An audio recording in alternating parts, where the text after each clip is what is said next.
Hola, hola, ¿qué tal? Muy buenos días, gracias por acompañarnos en su programa, perdón, de Ya Supiste del ISSSTE. Estamos aquí muy contentos de transmitir aquí con ustedes y de que nos acompañen, por supuesto. El día de hoy vamos a hablar del tema trastorno por déficit de atención e hiperactividad, la famosa TDAH, ¿no? Yo creo que todo el mundo ahorita hemos escuchado a alguna persona que diga, mi hijo tiene TDAH, ¿no? Y más quizás en estos momentos de pandemia en donde están encerrados, en donde están sin ver a sus amigos, sin poder salir a las calles, usar su balón, etcétera, etcétera, ¿no? Para ello nos acompaña la doctora Margarita González Cruz, quien es neuróloga pediatra del Hospital Regional Dr. Valentín Gómez Farías, y además es secretaria del Colegio de Neurólogos de Jalisco y vocal del Consejo Mexicano de Certificación en Neurología. No, pues nada más con ese currículum. ¿Cómo está, doctora? Buenos días. Muy bien, muchas gracias. Aquí a la orden, contenta de la invitación y de poder compartir un ratito con todos ustedes acerca de estos temas, bueno, tan interesantes. Con la lluvia que nos atrapó en el camino, sí. Pero aquí estamos. Sí, ya me decía Margarita que es una señora doctora, me decía, cuando vea su currículum, y sí, hace rato que estaba leyendo, dije, no, pues la verdad es que sí es una experta en la materia, que de eso se trata, ¿no? Siempre traemos invitados que son expertos en la materia y que nos pueden dar mucha información muy interesante, principalmente en estos tiempos de pandemia. Y pues, ¿qué le parece si hablamos justamente del famoso TDAH, que es el trastorno de déficit de atención e hiperactividad? Vamos a empezar por lo primero, ¿no? ¿Qué es? Bueno, el TDAH, como su nombre lo describe, es un grupo de síntomas, de signos que tienen los niños, que aparece en edad pediátrica, debe aparecer antes de los 12 años de edad. Generalmente hacemos diagnóstico después de los 4 o 5 años de edad. Antes de eso no pudiéramos aplicar los criterios ni decirle a los papás que el niño tiene TDAH. ¿Por qué? Por la edad de desarrollo. O sea, el desarrollo del niño va cambiando conforme nace, se va desarrollando y va adquiriendo y madurando ciertas habilidades. Entonces, estos síntomas de distracción fácil, distraídos, despistados, inatentos, que impactan en cómo van adquiriendo conocimiento, son lo que nos llevan a hacer el diagnóstico. Esa es por una parte, y la otra parte, la hiperactividad. Entonces, la hiperactividad va en función de que el niño se mueve todo el tiempo, habla demasiado, se mueve y no puede permanecer en un solo lugar, corre, trepa, salta en los lugares, y esto lo hace que, comparado con el grupo de niños de la edad, él se sale de ese promedio de autocontrolar, autorregular. Esos síntomas finalmente, aunque no son propiamente una enfermedad que lo ponga pues en riesgo en muchas cosas, sí puede ser una serie de síntomas que impacten en cómo se va desarrollando en el ambiente que le toca vivir. Hablando de que a los 4 años vas al kinder. Entonces en el kinder ya te toca, pues claro, a través del juego empezar a jugar, empezar a desarrollarte. Sin embargo, estos niños a veces no pueden ir al parejo que los demás. Se suben a las cosas, no acatan indicaciones, se dispersan fácilmente, están interrumpiendo todo el tiempo.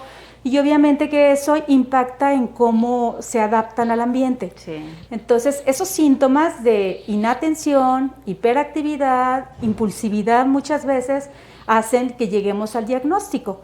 Generalmente este diagnóstico lo empiezan a sospechar los papás y a veces los maestros de la escuela, que son los que piden ayuda. Algo está pasando, este niño no es como la mayoría. Ok, ¿y de qué manera repercute? Cuando los papás dicen, es que esto está ocurriendo aquí en la casa y eso está provocando que su entorno, incluso en un momento dado, se pone en contra de ellos, ¿no? Justamente sí, porque sobrepasan los espacios, ¿no? Al ser hiperactivos, empiezan como que supongo yo, no sé cómo se le diga, pero como ya no a afectar, pero sí esa interrelación que quizás ellos la desean, pero quizás el otro no, puede provocar algún roce con sus compañeros o con su entorno en general. Sí, es correcto. O sea, generalmente, entre más pequeños sean, lo que predomina es, por ejemplo, la hiperactividad. Déjenme decirles, antes de pasarme a la otra, que el TDAH, o sea, que es el trastorno por déficit de atención con hiperactividad e impulsividad, se subdivide en 3 grupos. Entonces, existe un grupo que se llama predominantemente inatento. Obviamente, los más pequeñitos pues van a lograr atención en forma más tardía, por eso es que no predomina en esas etapas. El otro subtipo es el subtipo predominantemente hiperactivo impulsivo. Esos son los preescolares generalmente. Tienen mucha más pila, se suben, saltan, trepan, hablan demasiado. Entonces, ese subtipo predomina un poco más en esa edad. Y el subtipo combinado o mixto pudiera ser, porque tienes criterios de inatento y tienes criterios de hiperactividad. Generalmente el más frecuente es el combinado en etapa escolar, pero si yo hablo del preescolar va a ser más hiperactivo e impulsivo. Y por ejemplo, eso impacta en que todo el tiempo se está moviendo, no es capaz de quedarse quieto. Tiene el material de trabajo en el kinder y no puede estar el material ahí, ya tiene algo, ya tiró los lápices, a lo mejor ya manchó, volteó lo que estaba ahí cerca, y esa capacidad que debería tener un niño para eso, él no lo logra, entonces eso le conflictúa mucho. Él puede ser en algunos momentos que termine rápido la coloreada del dibujo que le puso la maestra en su momento y empieza a interrumpir al de al lado. Empieza a ayudarle al que está ahí, míralo así, mira, y entonces eso empieza a crear conflicto, porque a lo mejor el de al lado no quiere que le ayuden, o a lo mejor el de al lado se desespera porque ya le manchó, ya lo movió, ya se equivocó, y todo eso empieza a generar conflicto en la integración del grupo. Todos sabemos que, por ejemplo, estamos en esa etapa preescolar y la maestra pues suele ser muy tranquila, las maestras de preescolar, unos amores, y a través del juego los van integrando, pero a veces a pesar de eso pues no se da. Y si ese niño, además en su casa, que por supuesto los síntomas se han presentado, ya ha tenido conflicto con los hermanos, a lo mejor ya es el señalado, el que no se puede quedar quieto, entonces el niño ya trae cargando otra serie de cosas en sus emociones que no le permiten pues aguantar tanto muchas veces, ¿no? Y empieza a crearse a veces un conflicto que es el que obliga a solicitar apoyo. Que a veces, y corríjame por favor si me equivoco, que es cuando de repente ya son esos niños señalados, los regañados, los que siempre tienen en una esquina castigados. Sí. Antes, yo estoy haciendo la referencia de antes, ¿no? El día de hoy, en la actualidad, mejor dicho, creo que eso ya no ocurre, ¿no? Pero yo recuerdo algunos compañeros en primaria en donde eran los que siempre estaban en la esquina castigados, ¿no? Sí. De pie 1 hora, media hora para que se calmaran y sobre todo para tomarla pues como un correctivo, ¿no? Sí. ¿Y qué se puede hacer ante eso? Digo, porque debe de ser muy desesperante y sobre todo preocupante para los padres que en un momento dado los niños empiecen a ser señalados, empiecen a ser hechos a un lado, sí. Incluso dentro de su hogar, ¿no? Con sus hermanos, como usted bien lo dijo. ¿Qué se tiene que hacer al respecto? ¿Qué ayuda se debe de procurar? Y si en todos los casos es necesario un fármaco para que estos niños, no sé, se estabilicen, o cuál es la palabra, cuál es la función. Ok. Obviamente los tratamientos son muy variables y lo primero que uno debe hacer es tratar con una terapia. Con una terapia cognitivo-conductual sería lo más indicado. Entonces, el niño debemos enseñarle de que él es un niño inteligente, listo, querido, ¿sí? Aceptado, que puede tener más batería, más pila, pero que tiene que aprender a autocontrolarse, a regular en ciertos momentos. Algo muy importante es que tenemos que sugerir a los maestros que de preferencia cuando lo pongan a trabajar le quiten distractores de alrededor, hablando del salón de clases, ¿no? Luego pasamos a lo de la familia. Tratar de que solo tenga el material que va a necesitar. Otro detalle, darle indicaciones sencillas, de una en una. O sea, por ejemplo, saca tu cuaderno, el de dibujo, ponlo, saca tu color rojo, ponlo, ahora sí, vas a dibujar el círculo de color rojo. Ahora saca el verde, porque si tú le das la serie de indicaciones rápidas a ese pequeño, lo más seguro es que no la siga, porque fue demasiada información y como él está cambiando continuamente de actividad, lo más seguro es que, ¿qué pasó? ¿Ya terminaste? Y él ni ha empezado. Entonces, tratar de hacer esa parte, hacerle sentir que él puede, por supuesto, y que vaya trabajando, ahora sí, poco a poco y a la par de sus compañeros. Y tratar, sí, de no señalar, por supuesto, de una forma que lo puedas lastimar. Entonces hay que tener paciencia, hay que tratar de sentarlo delante del grupo, por ejemplo, que el maestro lo tenga cerca para que el maestro se asegure que comprendió la indicación, se asegure que está trabajando, le dé la indicación más directa. Entonces, es complicado que esos chiquitos vayan a grupos con muchos alumnos. ¿Por qué? Porque pasa lo que comentabas al inicio, un maestro tiene que controlar a 40 o a 50 niños, ¿no? En los grupos de primaria de las escuelas públicas, son grupos grandes. Entonces, si yo como maestro estoy enfrentándome a esa parte y tengo, no sé, 40, a lo mejor esta me va a descontrolar todo el grupo. ¿Y qué pasaba hace años? Fulanito o Juanito, salte del salón o vete a la esquina de pensar, ¿no? Entonces, obviamente que es cruel, pero también para un maestro que tiene que controlar a esa cantidad de alumnos, Qué no difícil, es nada fácil, ¿verdad? Y generalmente no es único. En cada salón, por lo menos tú tienes 3 o 4. Entonces habrá... ¿Y si se juntan? No, pues dinamita. Hay grupos que tienen 10, ¿no? O sea, yo los veo en la consulta y las mamás dicen, es que el mío no es el que tiene más, él no es el peor, ¿no? Es otro que me lo descontrola, que... Entonces es complicado para los maestros, pero lo ideal no es sacarlo del salón, o sea, lo ideal es tratar de integrarlo, tratar de tenerlo en su espacio. Como les digo, sí es difícil y obviamente en un grupo nos enfrentamos a muchas cosas y habrá mamás que digan, oiga, pero mi hijo es más aplicado y ¿por qué me lo manda hasta atrás, no? Y al que no se porta bien, porque está adelante, pero son las necesidades educativas de cada niño. Lo ideal sería eso. Si hablamos en un contexto familiar, aplica lo mismo. O sea, a veces las mamis se desesperan mucho porque el niño pues está cambiando, no terminan la tarea, tareas que deben de durar 15 minutos, a lo mejor duran 3 horas. Y dice la mamá, es que doctora, deme algo a mí.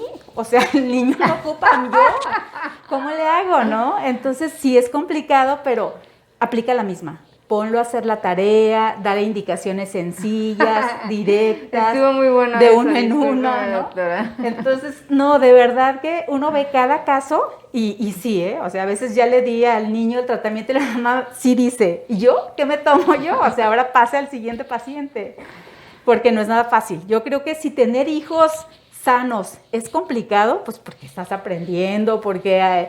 cada niño es diferente, porque aunque uno como mamá, me incluyo, tenga la experiencia de haber tenido un hijo, no son igual. Y el que sigue te enfrentas a otros detalles. Entonces, cuando tienes un niño con TDAH, la verdad es que sigue siendo más complicado todavía. Ay, Dios mío. ¿Y esto es genética? ¿Cuáles son las causas? ¿Cuáles son los factores de riesgo? ¿Por qué un niño tiene TDAH? La realidad es que es un trastorno multifactorial. Quiere decir que hay muchos factores que influyen en su presentación. Se han estudiado muchos mecanismos genéticos al respecto, sobre todo en relación a neurotransmisores o sustancias en el cerebro, que son estos, y que son como la noradrenalina, la dopamina, y la regulación de estas sustancias es lo que te hace que tengas pobre regulación en algunas áreas, como es la área prefrontal. Entonces, generalmente, eso de que tengas mal regulado esos sistemas, te hace que no regules tanto tus impulsos, son funciones a nivel prefrontal, que no tengas la capacidad de poner atención. En ese sitio del prefrontal es donde desarrollamos nuestras funciones ejecutivas. Esas no las tienes de bebé, o sea, esas las vas a ir adquiriendo cuando tú tengas alrededor de 6 años, precisamente por eso hasta ahí haces diagnóstico, y ahí va a ser la atención, concentración, planeación, memoria, ¿sí? Control del impulso, o sea, toda esa parte se va a ir adquiriendo poco a poco. Y por esa situación es que presentan los síntomas, pero además de ese factor genético, pues que a veces es el receptor de tal sustancia el que no está adecuado, la regulación en cómo se libera y se capte, existen otros factores que impactan, por ejemplo, factores prenatales. Antes de nacer, si tenemos una mamá que estuvo con medicamentos, benzodiazepinas, por ejemplo, medicamentos antidepresivos, si fue una mamá deprimida todo el embarazo, si fue una mamá que estuvo expuesta a alguna infección o algún virus prenatal, como citomegalovirus, rubiola, o sea, en el mejor de los casos lo que dejaría al niño es que fuera un poco inquieto o muy inquieto, un problema de aprendizaje y que eso impactara en cómo se desarrolla, ¿no? Pero también existen mamás que dan a luz bebés prematuros y la prematurez también. Ahora sí que en el mejor de los casos una pequeñita secuela que tuviera sería que fuera un niño con TDAH. Entonces, No es una causa única, pueden ser muchos factores los expuestos, pero en la mayoría de los casos nosotros vemos niños, hijos de papás sanos, de papás funcionales, que no cursaron con esta serie de factores y sin embargo lo presentan. Es donde nos vamos a esa cuestión hereditaria. Es altamente heredable, o sea, si tú tienes un papá que tuvo TDAH, ese niño tiene 4 veces más riesgo de tener TDAH. Si tú tienes al papá y a un hermano de ese niño con TDAH, pues tienes 8 veces más riesgo de tener TDAH. Wow. Entonces, obviamente que a veces, pues de por sí es complicado tener uno, a veces tienes 2 o 3, ¿no? El médico tiene que tener mucha cautela en el diagnóstico porque siendo hermanos hay muchas cosas aprendidas. Entonces, si tú ves que tu hermano hace tal cosa, piensas que es lo normal, que se espera, lo normal. Y puede ser que a veces no sea un niño realmente con TDAH, pero que esté imitando conductas del hermano. Entonces ahí, por eso es importante no diagnosticar de más o no exagerar, ¿no? Porque pasa, o sea, yo puedo tener un niño que lo veo y la mamá me dice, oiga, mi niña tiene 2 años y fíjese que es igual.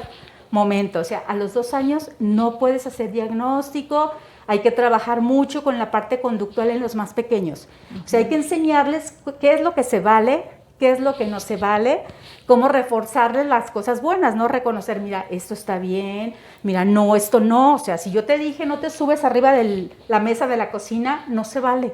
Y no se vale siempre. O sea, no es porque hoy tengo visita y no importa que estés arriba de la mesa y el día que tengo todo el tiempo, te bajo y te regaño o te doy 3 porque ya sí tengo tiempo. Entonces hay que tratar de como papás ser coherentes, dar las consecuencias y enseñar desde pequeños qué se vale.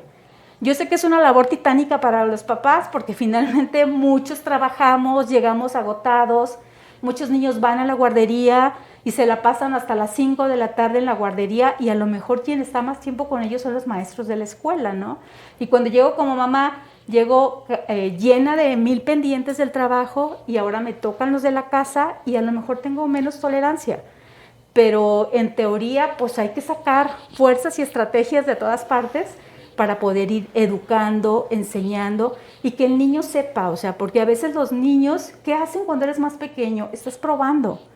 Estás haciendo que, a ver, voy a tirar esto y veo a ver si se vale o no se vale, ¿no? ¿Cómo reacciona mi mamá? No, pues si se vale o no se vale. Entonces, ellos están haciendo, si tú no pones un hasta aquí, un límite, eres claro, consistente, pues el niño lo va a hacer. O a lo mejor yo detengo como mamá y papá permite. Entonces, ¿quién gana? Pues el niño. Si me conviene, hago lo que dice mi papá y si no, pues hago lo que dice mi mamá, ¿no?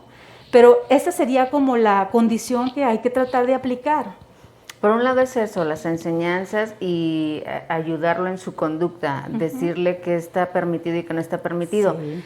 ¿Y cuándo es cuando se escala a la etapa de medicamentos? Yo creo que todo el mundo hemos escuchado en alguna ocasión que anteriormente también la gente tenía TDAH, pero antes no se tenía ese diagnóstico, no se tenía mucho conocimiento o mucha influencia con respecto a ese trastorno, y ahora, pues dado los avances médicos, ya se sabe mucho de esa enfermedad.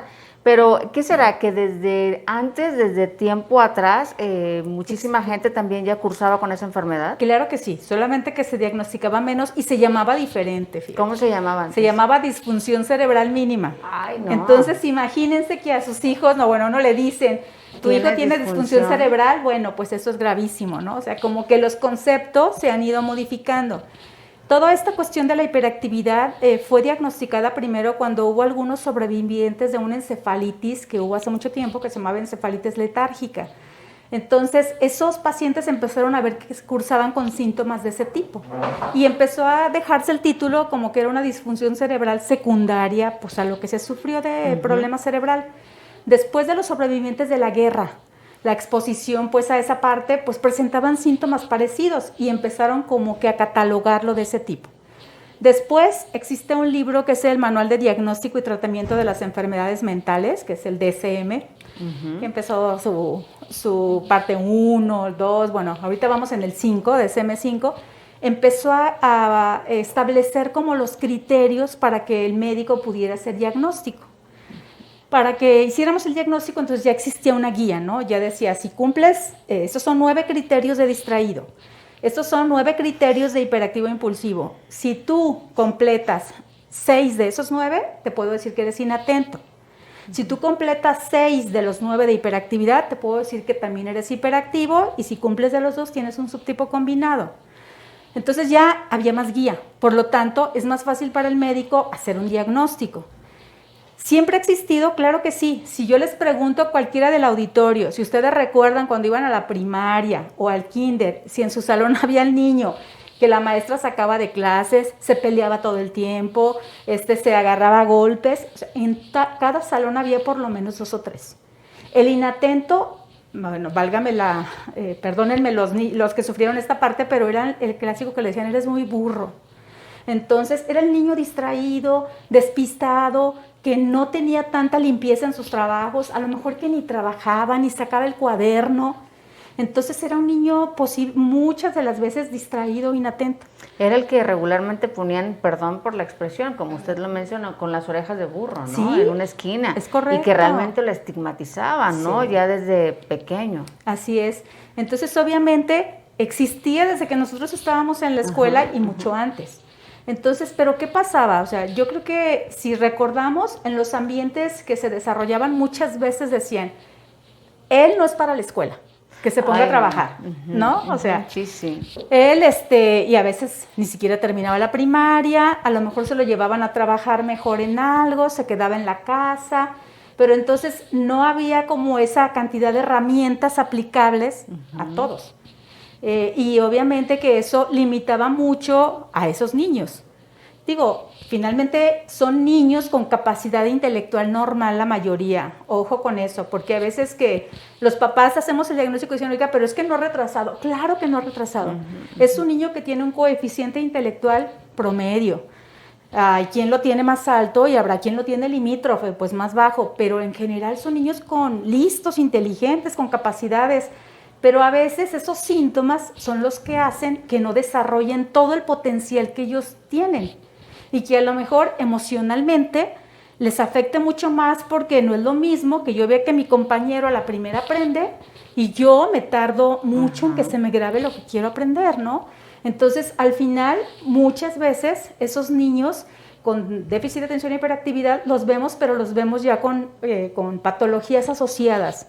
A veces están deprimidos, más su TDAH, porque ven que no dan, porque a lo mejor ven que la familia no los entiende, no los apoya, no les gusta la escuela. Yo les digo, ¿a quién le va a gustar dedicarse a algo que te cuesta trabajo? O sea, es normal.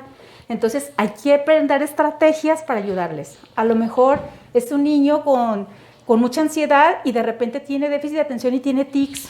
Cierra y cierra los ojitos, ¿no? O del hombro, porque está manifestando ciertas condiciones. Otra, a lo mejor es un hiperactivo que le cuesta mucho regularse y se pelea con todos en el salón. Entonces se empieza a crear un problema de conducta. Oposicionista con la maestra, a veces la desafía o a la mamá, y entonces todo el mundo vive estresado con ese pequeño que lo quieren expulsar de las escuelas, o que ha pasado por 2 o 3 escuelas porque lo corren, ¿no? Lo dan de baja. Entonces, yo digo que no hay ningún niño TDAH igual. Por eso cada uno necesita una evaluación. Y no se vale que de repente la mamá diga, doctora, le di del medicamento de mi niño al otro, porque me parece que es igual, tiene lo mismo. O sea, no. Cada uno es diferente. Entonces, a la pregunta, vuelvo a la de cuándo les damos tratamiento y cuándo no. Si nosotros ya aplicamos, o ellos ya fueron con la psicóloga conductual, están trabajando con estrategias, pero están viendo que no mejora, ¿sí? en esa parte, si lo están viendo que a veces hay comorbilidad asociada, está deprimido, está triste, entonces es cuando tiene que intervenir la terapia farmacológica y tenemos que ayudarle. Entonces el medicamento va a elegirse en función de qué es lo que tú estás teniendo principalmente. O sea, a lo mejor tengo un niño básicamente que es distraído nada más, pero no es inquieto. Y a veces los papás entran en conflicto porque dicen, ¿por qué mi niño no es como mi vecino? Y me le dieron tratamiento, o sea, él no es inquieto, él nada más no aprende. Pero obviamente el punto es ese, hay varios subtipos, pueden responder al mismo tratamiento esos subtipos. Entonces, por eso es que no todos son hiperactivos, algunos solamente son inatentos, o al revés, ¿no? Puede ser solo hiperactivo, e impulsivo, pero no distraído.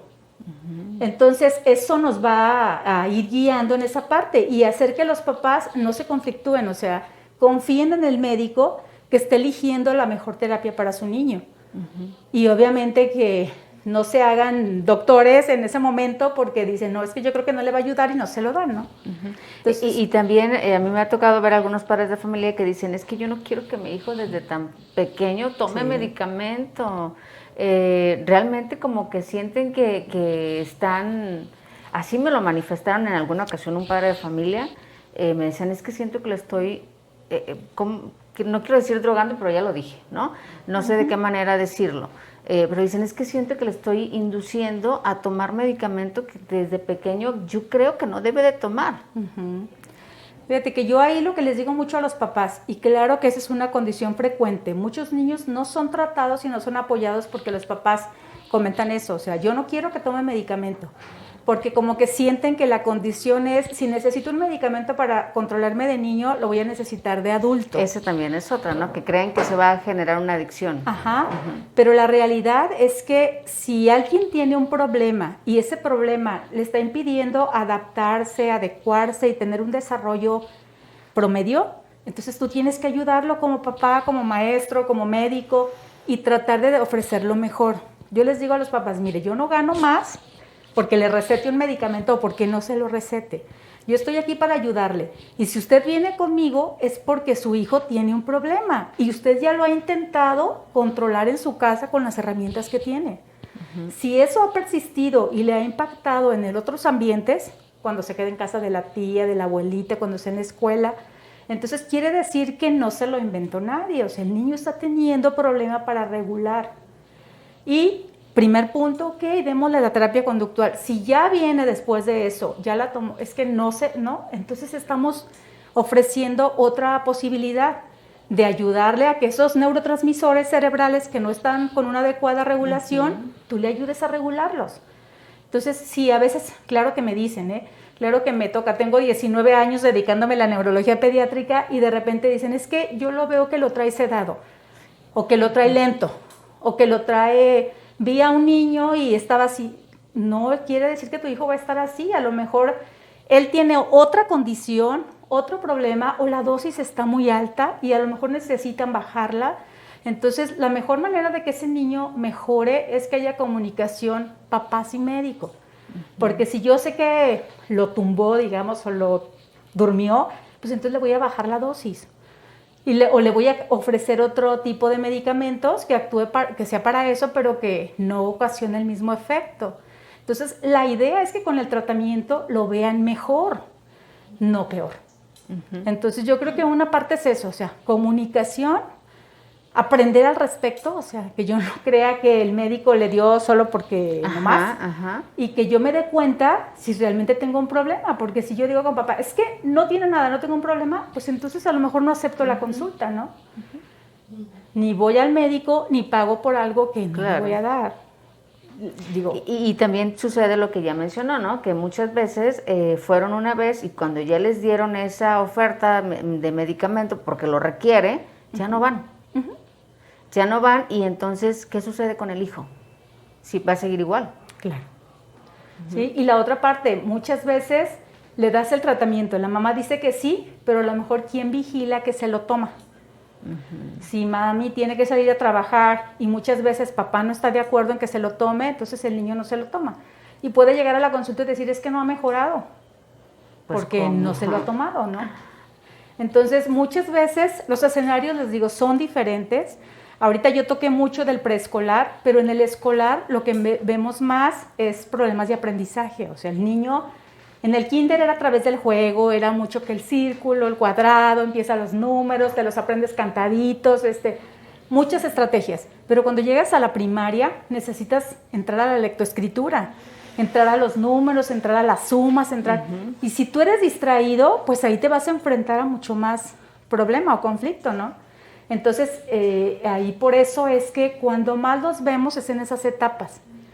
Si tú apoyas en esas etapas, lo más seguro es que tengas un adolescente pues más sano, seguro de que puede, de que lo hace, de que Si tú no le ayudas en toda esta etapa, imagínate tu adolescente. Es que esa es la otra parte, ¿verdad? Por un lado es lo médico, pero por otro lado es lo psicológico, lo social, o sea, cómo ellos mismos se van mermando en su seguridad, cómo ellos van pensando que no van a poder lograr nada porque son unos tontos, porque así se los hicieron saber o sus maestros o sus compañeros o sus padres incluso, ¿no? Sí. Entonces, eso va mermando su calidad, su seguridad, su autoestima, y pues la base de todo para que una persona se desarrolle, creo yo, es esa base, ¿no? Es que tener esa seguridad, esa autoestima, ese sentirse querido, ese sentirse apoyado, ese sentirse que él sí puede.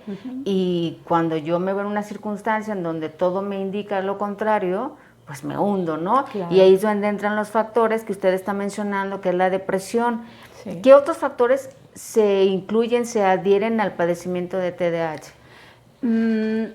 Factores, por ejemplo, medioambientales, a veces, el ambiente en el que te desarrollas, ¿no? A lo mejor en tu casa no es una casa para ti, tu mamá y tu papá, es una casa que tienes a los primos y a los abuelos que viven en la misma casa. Entonces, eso va a ser un escenario diferente para ese pequeño porque las autoridades van a estar diluidas. Entre que la abuelita es la que manda toda la mañana o gran parte de los papás están ausentes y cuando llegan, entonces entra el conflicto. Esa parte es muy importante porque la terapia conductual va a ser más complicada en ese escenario. Entonces, sí, lo primero es esa parte, que te vea el psicólogo, que te ayude y que funcione la terapia, pero si la autoridad se diluye, entonces vamos a tener problemas. Otro punto, que la familia esté consciente y esté dispuesta a ayudar todos, pues. Porque si uno de los dos no está de acuerdo, ni le van a dar el tratamiento, ni se van a comprometer con la terapia psicológica o conductual. Entonces ese niño va a tener un pronóstico diferente. El salón de clases, si tu maestra sabe del asunto de cómo tratar a un niño con TDAH, si tiene herramientas para hacerlo, a ese niño le va a ir mejor. Si tu maestra lo menos que quiere son problemas, te va a excluir y el pronóstico para ese niño pues va a ser otro.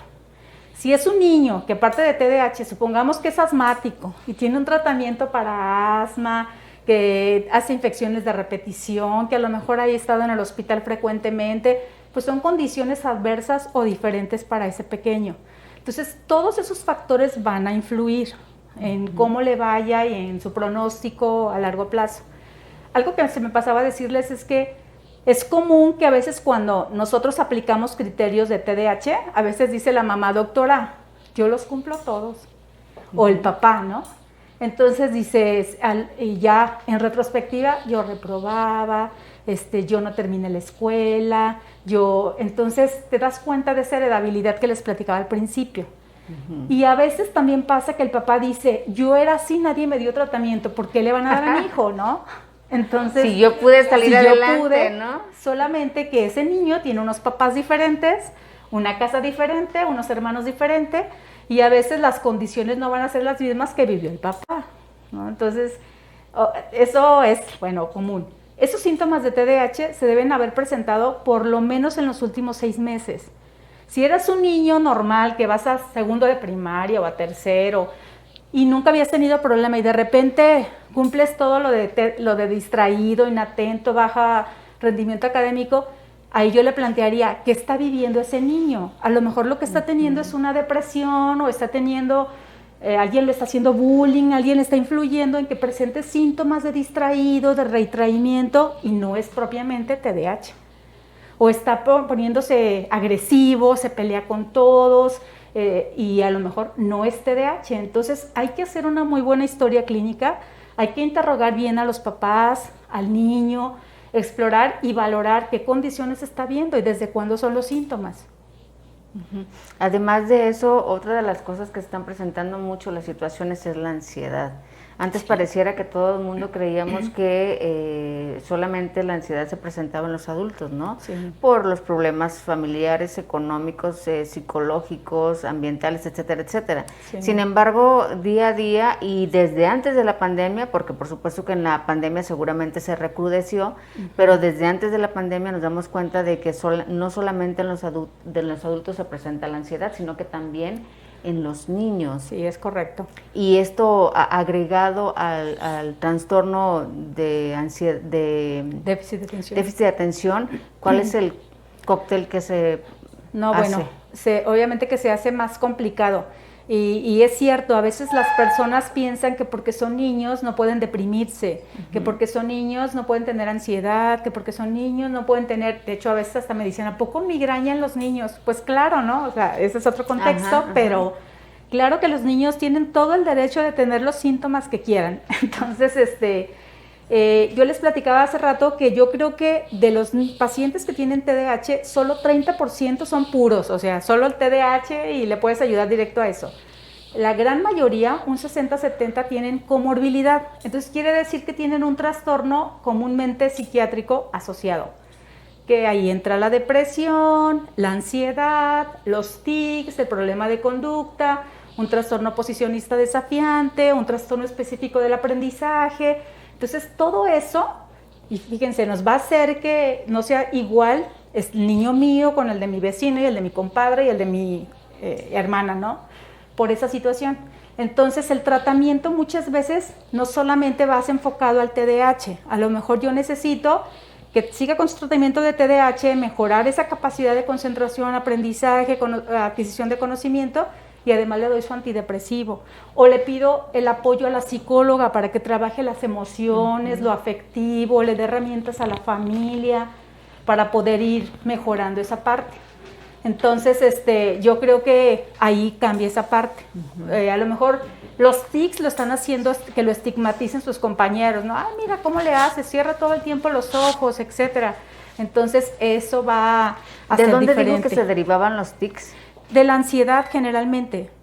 ¿Sí? Los tics pueden ser síntomas aislados, puede haber tics motores, o sea, cuando hay movimiento de alguna parte, puede haber tics fonatorios, en que de repente estás platicando y sigue hablando el niño y o sea, y repiten una condición frecuente, o por ejemplo nasales, ¿no? El que todo el tiempo está absorbiendo la nariz sin que tengas una rinitis o algo ahí.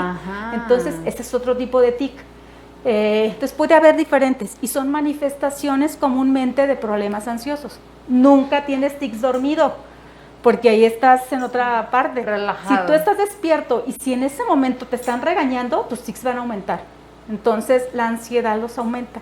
Tú mejoras la ansiedad y los tics bajan muchísimo. Entonces, primero, obviamente que el psicólogo va a trabajar en qué factores están influyendo en que haya ansiedad, para que los trabaje, ¿okay? Que a lo mejor el papá es alcohólico, llega, grita, entonces tiene que empezar a trabajar en que el niño ni es culpable de lo que su papá está haciendo, ni puede modificar a lo mejor estrategias para que él se sienta más seguro, trabajar con él y la mamá. Digo, ya cada caso tendrá que individualizarse, pero sí ir ayudándole a ese pequeño y a la familia o a los que están cerca de él trabajando para que eso se dé. Porque a veces la abuelita es la que lo lleva a la consulta, pero es la que está más tiempo con ella, o a lo mejor ahí se lo dejaron los papás a ella. Entonces, ¿quién va a tener las herramientas? El que está más cerca del niño. De entrada son los papás.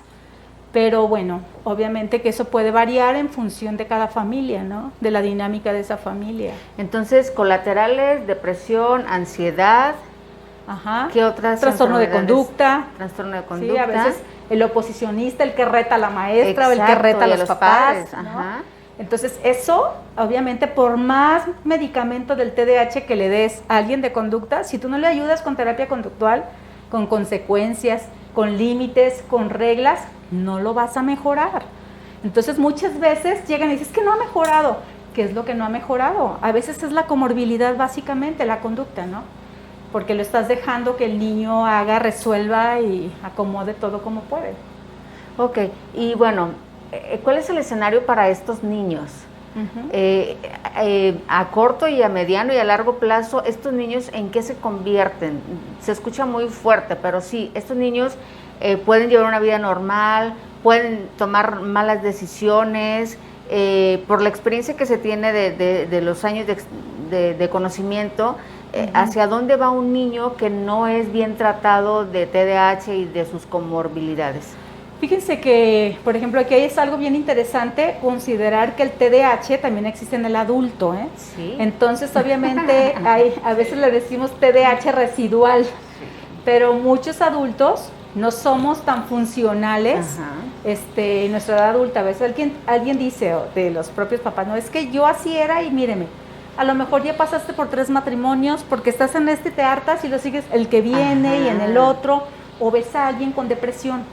¿Por qué? Porque siempre sintió que no encajaba en ningún lado, o sea, no era aceptado por este grupo, lo corrían de este ambiente, sus compañeros no querían ser sus amigos. Entonces, si tú no tratas, ese personita puede enfrentarse a problemas más complicados en la edad adulta. A veces es la depresión, o sea, yo diría que de los principales, la ansiedad, las adicciones. O sea, déjenme decirle que hay estudios médicos de pacientes que tuvieron diagnóstico de TDAH en la infancia, fueron tratados, y otro grupo que fue no tratado. Y sorpresa, ¿saben quién tiene más adicciones? Los no tratados. Porque, o sea, si tú le ayudas al niño y lo tratas, y tiene herramientas de seguridad, de ver que puede, de que sale adelante, de que es capaz de hacer todo, va a ser un niño más sano emocionalmente. Ojo, ¿sí? Porque mencionábamos que la gente cree lo contrario, ¿no? Que se van a hacer unos adictos a los medicamentos, etcétera, etcétera, y no, o sea, les está dando las herramientas de... Sí, entonces, y al que no tratas, o sea, si no se siente que puede, si no se siente aceptado, ¿quién va a buscar que lo acepte, no? En su adolescencia, los grupos que lo van a aceptar a lo mejor no son los más recomendables que queremos cerca de él, y obviamente su guía va a ser diferente, y su exposición a circunstancias adversas o a drogadicción, alcoholismo, va a ser diferente. Entonces, si no le ayudamos, sí puede ser más complicada la vida para él, si tienes más posibilidades de no tener el rendimiento académico que tú deseas, no sentir que ese niño es feliz en su entorno. Y yo creo que es lo más importante. A lo mejor como papás, no importa que no sea el doctor, el licenciado o el arquitecto, yo quiero ver un niño con herramientas para salir adelante en la vida, ¿no? A lo mejor ser un papá entero, ser un profesionista o ser alguien que tenga un oficio pero que lo desarrolle con todas las herramientas que tiene. Entonces los papás queremos dar herramientas y ver hijos felices. Entonces yo creo que eso que no se quite de nuestra mente. ¿Cómo le ayudo? ¿Qué herramientas existen ahorita? ¿Qué han hecho los demás? Y acercarme con quien me tengo que acercar. Yo creo que es normal que nos acerquemos con miedo, pero si nos asesoramos, pues le va a ir bien a mi hijo, ¿no? Que eso es lo que estamos buscando finalmente, ¿no? Que todo esté en perfecta armonía. Así es. O bueno, en la mejor armonía que se pueda, para que él se pueda desenvolver y desarrollar lo mejor posible. Lo mejor que se pueda. Porque a final de cuentas insistimos, ¿no? Lo más importante son las herramientas que se le den a los menores, a los infantes, para que ellos puedan, para empezar, vivir felices, ¿no? Sí. Que a eso venimos a esta vida. Yo creo que a cualquier persona que uno le pregunte qué es lo que quieres en esta vida, todo el mundo va a decir ser feliz. Para empezar, ¿no? Por supuesto, tener salud, etcétera, etcétera. Pero, como dicen, a este mundo venimos y venimos a ser felices. Sí, es cierto. Entonces, si desde pequeños ellos sienten que están mermando su felicidad por todos las cosas que les están sucediendo con respecto a que no se sienten valorados, no se sienten comprendidos, se sienten rechazados, se sienten los burritos, perdón por la expresión, pero bueno, es una de las situaciones que a veces manifiestan, o se sienten que no encajan, como bien lo dijo la especialista, pues definitivamente es importante que este niño no vea lo negativo, sino lo positivo, y los que están a su alrededor tienen que hacerles llegar esas herramientas para que puedan ser felices. Sí, correcto, definitiva. Y otra situación que ahorita me acuerdo, no es de por vida, el tratamiento, porque generalmente los papás se angustian de decir cuántos años o cuánto tiempo va a durar, eso es de por vida. Generalmente cuando te da mayor problemas es en tu etapa preescolar, escolar, y a veces en la adolescencia, pues dependiendo de cada niño y lo que logró de herramientas en la primera etapa. Pero si tú le ayudas, tú vas creando, tú tratas de con el medicamento darle ese circuito positivo, organizado y acomodado, y que se liberen las sustancias cuando se requieren, y que el niño pueda tener límites, detenerse, concentrarse, mejorar su memoria de corto plazo, o sea, toda esa parte. Entonces, si tú le das esas herramientas en esta etapa que él todavía no las tiene, para él todo es juego, todo es, lo vas a ayudar, y después le quitas el medicamento y después él va a poder hacerlo. Yo les digo que yo, que tengo muchos años ya dedicándome a esto, los niños lo dicen, y me llega mi paciente y me dice, doctora, yo ya me siento igual con y sin medicamento. Bien. Entonces, oye, qué bueno, pues, ¿qué te parece si vamos reduciéndolo y viendo tus calificaciones, tu integración en tu familia, que no te conflictúes. No, es que ya con la psicóloga si me desespero, ya sé qué hacer, ya sé qué esto, y entonces le vas quitando el tratamiento y te das cuenta que ellos dicen, o sea, es que es otra condición. Las mamás las ves contentas de ver que su hijo pasó esa etapa, pero claro que habrá alguno que otro que me ha pasado, que después regresa cuando esté en la universidad porque se empieza a conflictuar de si le gusta o no le gusta, es difícil, no se concentra, pero son los menos. Entonces siempre habrá una herramienta que ofrecer, pero a la mayoría el tratamiento dura algunos años, ¿cuántos? Dependiendo de cada uno. Y el ambiente y su condición y su capacidad para Pero entonces modificar. si se tratan, o sea, casi es un 100% que se van a recuperar de su trastorno. A la mayoría se los quitas. Ajá, wow. Pero obviamente que, les digo, si tú tienes una dinámica familiar muy disfuncional, será mucho más complicado para ese niño que para otro que le están ayudando totalmente pues en su familia y todos están con las pilas bien puestas y tratando de apoyar. La familia para cualquier ser humano yo creo que es lo fundamental. Y si tu familia está contigo y te ayuda y te da herramientas y te va guiando, o sea, eso sería lo ideal, pues, como cualquier ser humano. Y te va a ir mucho mejor que si no tienes esa condición, ¿no? Pero desgraciadamente no se vale ni se puede cambiar familias, o sea, ni mamá ni papá te tocaron y son los mejores para ti porque esos son los tuyos. Exactamente. Pero bueno, entonces sí es importante que tomen esto muy en conciencia de que definitivamente lo mejor es la atención. No piensen en que si están tomando medicamento, entre que si los tienen anestesiados, entre que si los tienen sedados. Aquí lo importante, a final de cuentas, es que se pongan en manos de expertos y que ellos van a saber exactamente qué es lo que su niño necesita. Y bueno, ya lo dijo la especialista, el trastorno por déficit de atención se manifiesta de muchas maneras y cada uno debe de tener su propio medicamento o su propio procedimiento para que se pongan mucho mejor en su salud, en su actuar, en su comportamiento, en su conducta, con su familia, con su entorno general. Me gustaría retomar, usted mencionaba que la mayoría de los niños que tienen este trastorno tienen también padres con este trastorno o incluso que algunos mencionan, no, pues yo tengo todos esos síntomas, entonces yo también tengo TDAH. Sí hay, anteriormente también se pensaba que solamente eran niños, así como la ansiedad siempre se pensaba que era para los adultos, el TDAH se creía que solamente era para los niños, pero resulta que no, vivimos tan diversos en las enfermedades que bueno, y una persona con trastorno de déficit de atención en los adultos, ¿qué es lo que tiene que hacer? ¿También lleva un sistema como el de los niños? Digo, yo sé que su especialidad es pediatría, pero por la experiencia que usted ya ha ganado. Sí, generalmente déjenme decirle que los criterios clínicos del adulto son diferentes a los del niño. ¿Por qué? Porque se desarrolla en diferente contexto, ¿no? Entonces hay que aplicar los criterios del adulto.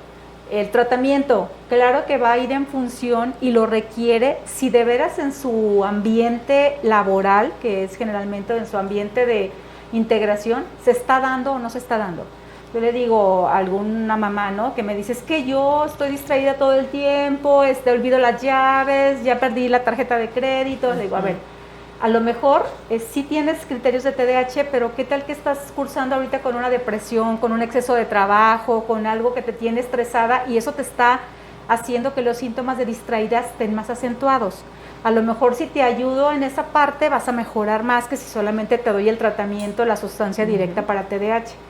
Pero sí me ha tocado otra mamá que decía, ¿sabes qué? Estoy haciendo una maestría y la verdad es que no doy una. Y yo desde niña era así. Ok, a lo mejor tú si requieres un tratamiento farmacológico encaminado a mejorar tu atención y se lo das y dices que me cambiaste la vida, o sea, soy otra. Entonces, igual, le puedes ayudar, sí está justificado el tratamiento siempre y cuando lo justifique por la condición del paciente. Entonces yo creo que es más común verlos, yo los he visto más deprimidones, más con depresión y a veces ya el psiquiatra puede influir en eso, apoyar esa parte y hay veces que sí lo combina una vez dando tratamiento para la depresión con el medicamento para el déficit de atención. Y eso pues obviamente le da un beneficio mayor a esa mamá, a ese papá, eso que está teniendo problemas en su ambiente laboral.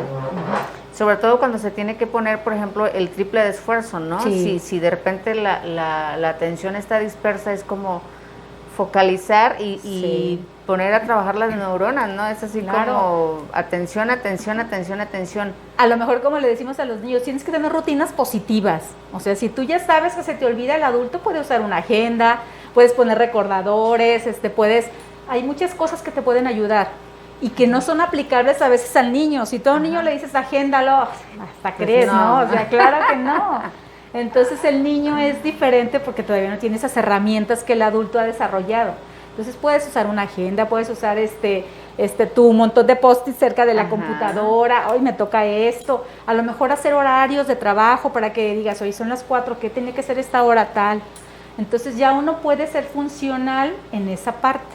Entonces no todo el adulto, ni todos los niños requieren tratamiento farmacológico, también eso es importante.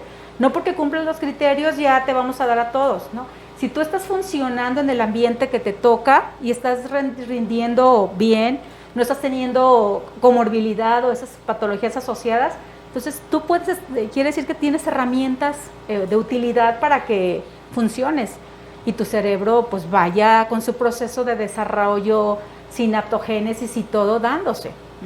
¿Y un adulto con qué especialista tiene que ir? ¿Con un neurólogo, con un psiquiatra? El neurólogo y el psiquiatra son quienes ven más esta parte. Por la condición de que el adulto lo ven más con esta comorbilidad asociada o los síntomas asociados que platicábamos, es más común que vayan al psiquiatra.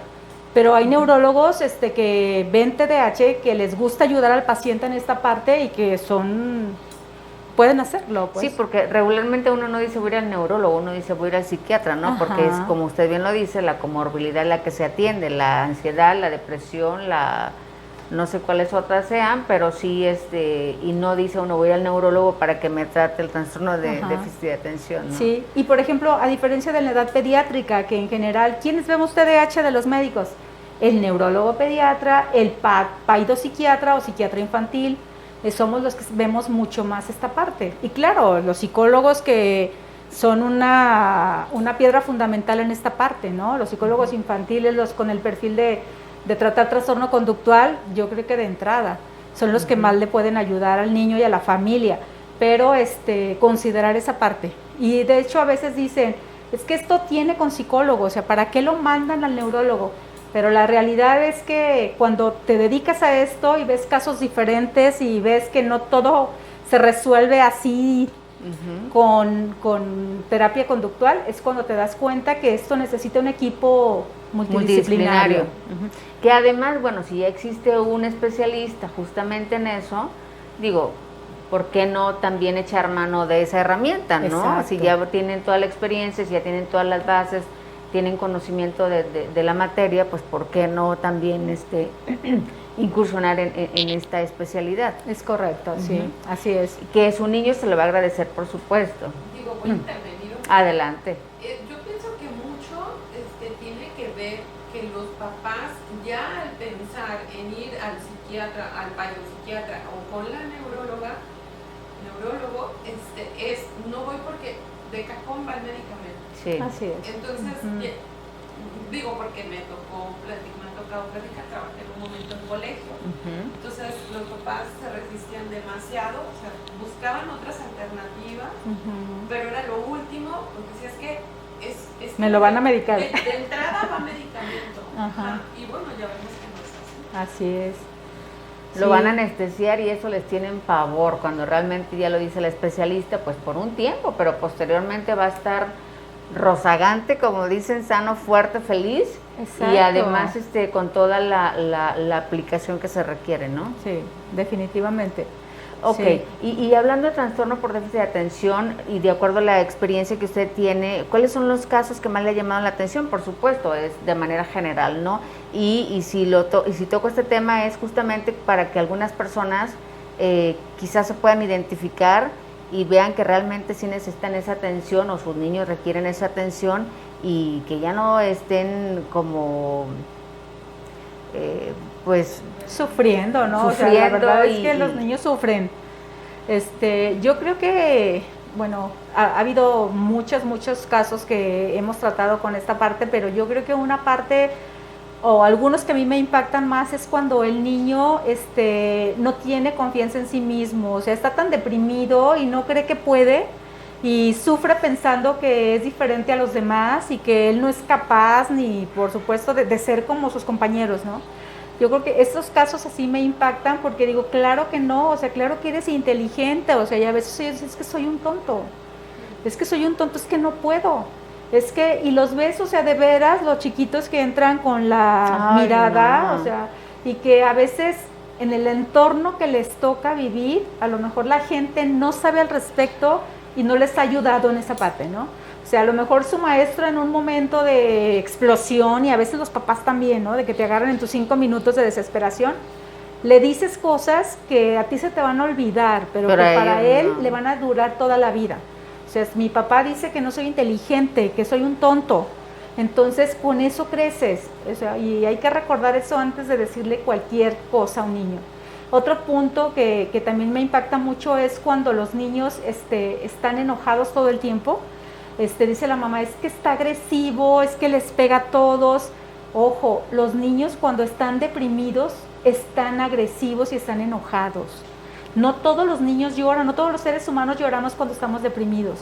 Y muchas veces esos chiquitos sufren por la parte de que están enojados porque el mundo no los entiende. Imagínense, los ha agredido todo el tiempo, les ha dicho que no sirven para nada, que no pueden aprender, que no son capaces de tener amigos, de pertenecer a un grupo. Y obviamente que esa condición les va a dar situaciones adversas, ¿no? O sea, ellos no duermen, a veces no hemos tocado, pero muchos tienen trastorno del sueño. O sea, si en el día no tuviste un día tranquilo, en la noche no puedes dormir, tienen más posibilidades de tener insomnio o en tener un sueño inquieto, se mueven todo el tiempo, o fraccionado, despiertan 4 veces en la noche y despiertan a la mamá. Y también me toca ver ese escenario, ¿no? De que si el niño no duerme, pues los papás no duermen y todos están cansados todo el tiempo. Y si no duermes bien, uno no está estás irritado. atento, estás irritado todo el tiempo y no rindes, no aprendes, ¿no? Igual. Entonces, yo creo que esas cuestiones son así, impactantes. Y la otra parte, o sea, a veces los niños se sienten tan tristes y sienten que no pueden, que hay niños que buscan, sí hacen intento de suicidio, por ejemplo, pero obviamente no todo el niño con TDAH lo va a hacer. Si estás teniendo una depresión y una depresión mayor asociada, es que te va a pasar. Entonces no todos lo tienen. Yo les comentaba que algunos sí pueden vivir situaciones así muy fuertes, muy pesadas, sobre todo cuando tu familia pues no está jalando parejo contigo, ¿no? Ni te está ayudando.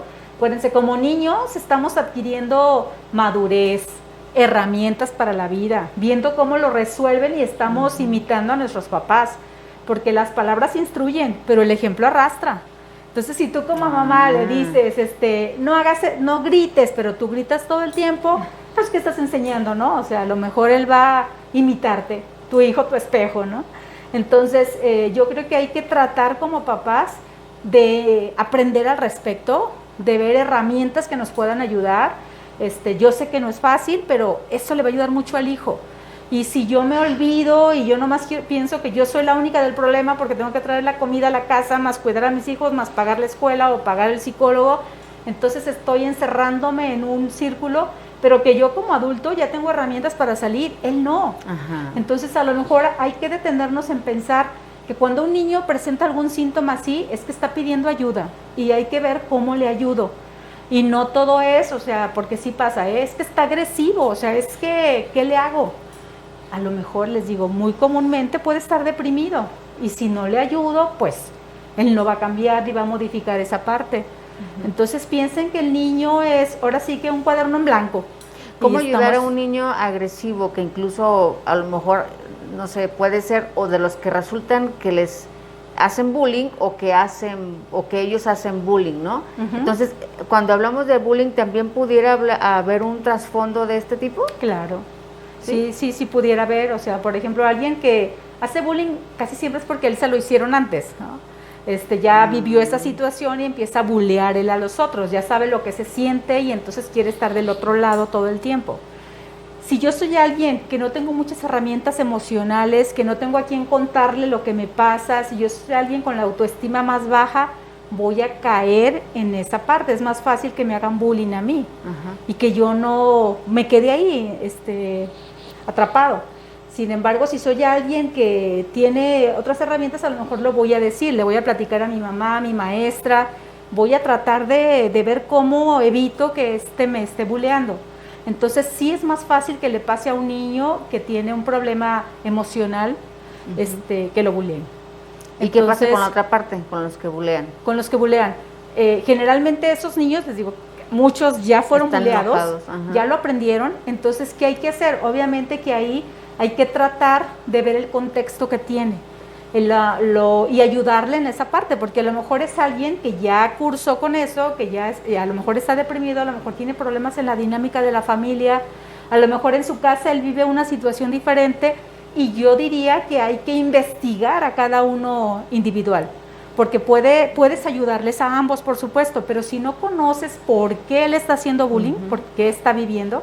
Es común ver a veces en la consulta que ese niño buleaba a todos y él en la casa, sus hermanos mayores lo buleaban a él. Entonces, él estaba replicando, estaba copiando lo que a él le hacían y entonces haciéndoselo al más débil que él tenía por ahí. Y entonces él equilibraba, él sentía, ok, ellos, pero yo también puedo, ¿no? Entonces eso a lo mejor a él le equilibraba su autoestima y decía, o sea, aquí también puedo. Pero a lo mejor no es la mejor herramienta porque es una cadenita que va haciendo cosas negativas para todos. Entonces, por eso cada uno, o sea, hay que valorar el contexto. Y a lo mejor está teniendo sus problemas psicológicos particulares, ese buleador, y el chiquito, por supuesto que también, ¿no? El otro. Entonces, yo creo que lo importante, hay que decirles a los niños, pues que tienen que acercarse a quien más confianza tienen, o sea, hay que acercarse con sus padres, que son la herramienta, con sus maestros, cuando es esa otra parte, y hablar. O sea, de enseñarles que no vale la pena quedarte con eso guardado, porque las cosas guardadas pues, se van a enfermar tarde que temprano y te van a hacer tener conductas negativas en la mayoría de las cosas, que te van a afectar de una u otra forma. Entonces, si los enseñamos a comunicarse, a expresar y a ser niños seguros, pues obviamente eso va a ayudar a que sean niños más sanos. Y a veces sucede que uno ve a padres de familia que definitivamente están como haciéndolos menos, como subestimándolos, como, ay, tú ni sabes, tú, ahí deja, ¿no?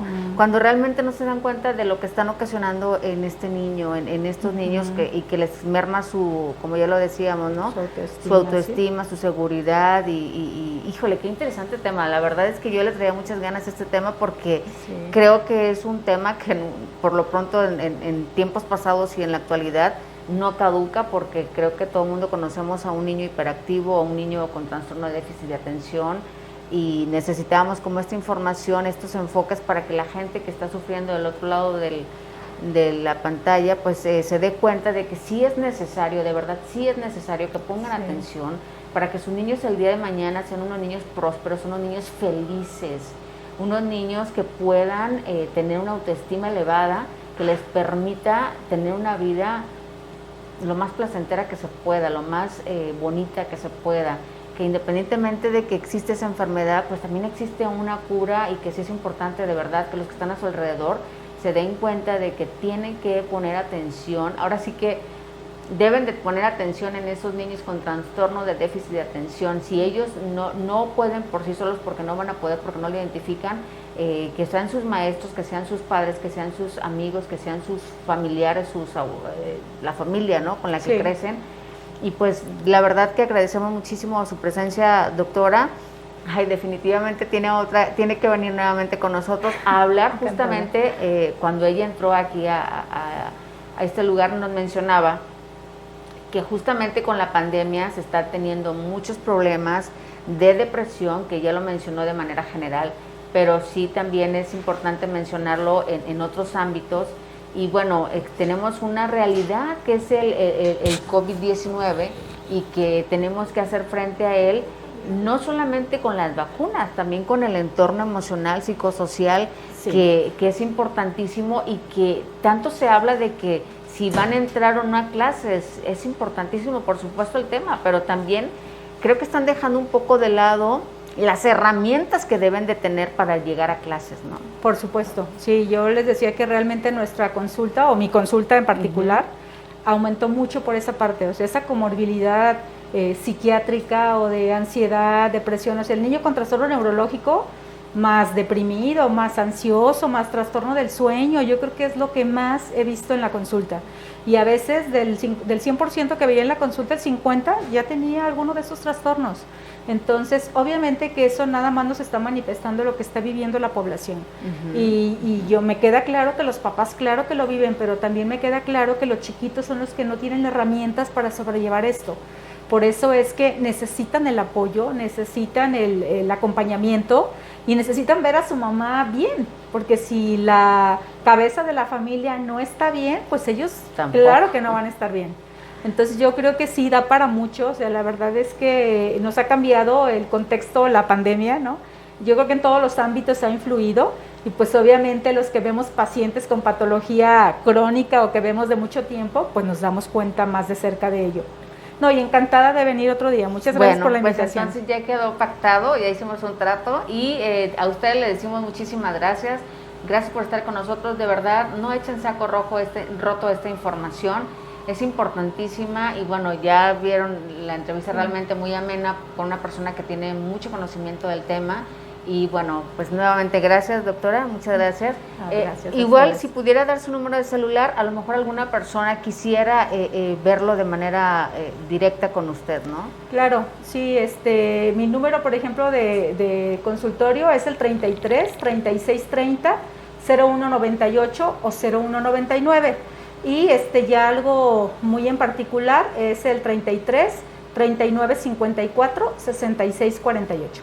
Bueno, pues órdenes. Esto es Facebook, entonces usted puede regresar las veces que sea necesaria para que usted pueda anotar el número telefónico. Muchísimas gracias a la doctora Margarita González Cruz, gracias por su presencia. Gracias. Y ustedes, bueno, nos despedimos, nos vemos el próximo miércoles y aquí en su programa de Ya Supiste del ISSSTE con otro interesante tema. Muchísimas gracias, que tenga bonito día. Hasta luego. Gracias, doctora.